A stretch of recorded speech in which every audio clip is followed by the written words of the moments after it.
क्या नेहरू के नाम से बीजेपी को परेशानी है? आखिर क्यों नेहरू के नाम को मिटाने की हो रही है कोशिश? नेहरू के नाम पर रखे स्थानों का नाम क्यों बदला जा रहा है? 2014 में केंद्र में बीजेपी की सरकार बनने के बाद से ही गांधी नेहरू परिवार बीजेपी के निशाने पर रहा है। जिन इमारतों के नाम गांधी नेहरू परिवार के नाम पर हैं, उन्हें बदलने की कोशिश चल रही है और अब मोदी सरकार ने देश की राजधानी में स्थित Nehru memorial museum and library का नाम बदल दिया है। अब इसे prime minister museum and library के नाम से जाना जाएगा। मोदी सरकार के इस फैसले पर विपक्षी दलों ने निशाना साधा है। कांग्रेस अध्यक्ष मल्लिकार्जुन खड़गे ने मोदी सरकार पर निशाना साधा। कांग्रेस के अध्यक्ष मल्लिकार्जुन खड़गे ने ट्वीट किया। उन्होंने लिखा, जिनका कोई इतिहास ही नहीं है वो दूसरों के इतिहास को मिटाने चले हैं। Nehru memorial museum and library का नाम बदलने के प्रयास से आधुनिक भारत के शिल्पकार और लोकतंत्र के निर्भीक प्रहरी पंडित जवाहरलाल नेहरू जी की शख्सियत को कम नहीं किया जा सकता। इससे केवल बीजेपी आरएसएस की ओछी मानसिकता और तानाशाही रवैये का परिचय मिलता है।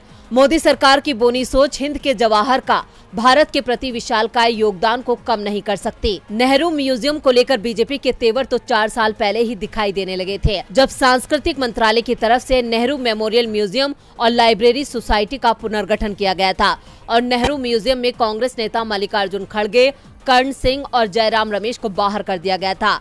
बदले में बीजेपी के करीबियों को इसका सदस्य बनाया गया था। मोदी सर ने मानहानि के मामले में आज रांची की एमपी एमएलए कोर्ट में राहुल गांधी की पेशी थी। राहुल गांधी की तरफ से कोर्ट से व्यक्तिगत पेशी में छूट की मांग की गई थी, लेकिन कोर्ट ने इसे मंजूर नहीं किया। इससे संकेत मिल रहे थे कि राहुल गांधी आज रांची कोर्ट में पेश होंगे, लेकिन राहुल कोर्ट में नहीं पहुंचे। उनके वकील की ओर से पेशी के लिए 15 दिन का समय मांगा गया है।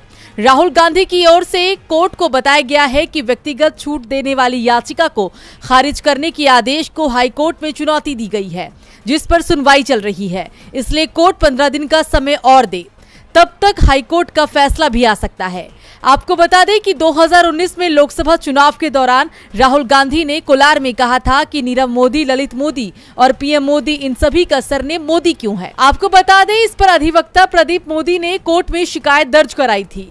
याचिकाकर्ता ने कहा है कि राहुल गांधी की इस टिप्पणी से पूरे मोदी समाज का अपमान हुआ है। राहुल गांधी पर इस तरह का दर्ज ये मामला पहला नहीं है। सूरत के बीजेपी विधायक पूर्णेश मोदी की याचिका पर सूरत कोर्ट ने मोदी सरनेम केस के मानहानि के मामले में कांग्रेस नेता को 2 साल की सजा भी सुनाई थी। अदालत के इस फैसले के बाद राहुल की संसद सदस्यता भी चली गई। इसके अलावा अमित शाह पर कथित आपत्तिजनक टिप्पणी करने के मामले में भी राहुल पर मुकदमा। भारतीय कुश्ती महासंघ के पूर्व अध्यक्ष और बीजेपी सांसद बृजभूषण शरण सिंह के खिलाफ 6 महिला पहलवानों के यौन उत्पीड़न और पीछा करने के मामले में आरोप पत्र दाखिल कर दिया गया है।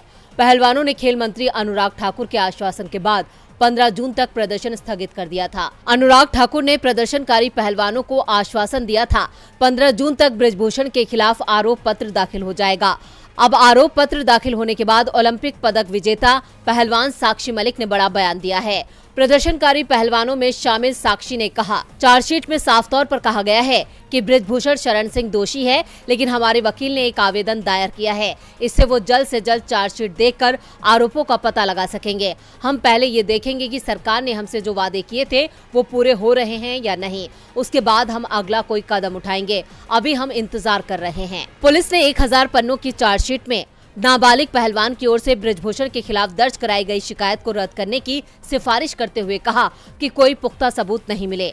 नाबालिग पहलवान ने पहले बृजभूषण पर यौन उत्पीड़न का आरोप लगाया था, लेकिन बाद में वापस ले लिया। दिल्ली पुलिस के आरोप पत्र दाखिल किए जाने के तुरंत बाद पहलवानों ने अगली कार्रवाई को लेकर बातचीत शुरू कर दी है, लेकिन कुछ बताया नहीं। साक्षी मलिक के पति सत्यव्रत काद्यान ने कहा है कि हम इस पर बात कर रहे हैं। इससे पहले पहलवानों ने कहा था कि आंदोलन अस्थायी तौर पर रोका गया है और बृजभूषण की गिरफ्तारी नहीं होने पर वो इसे जारी रखेंगे।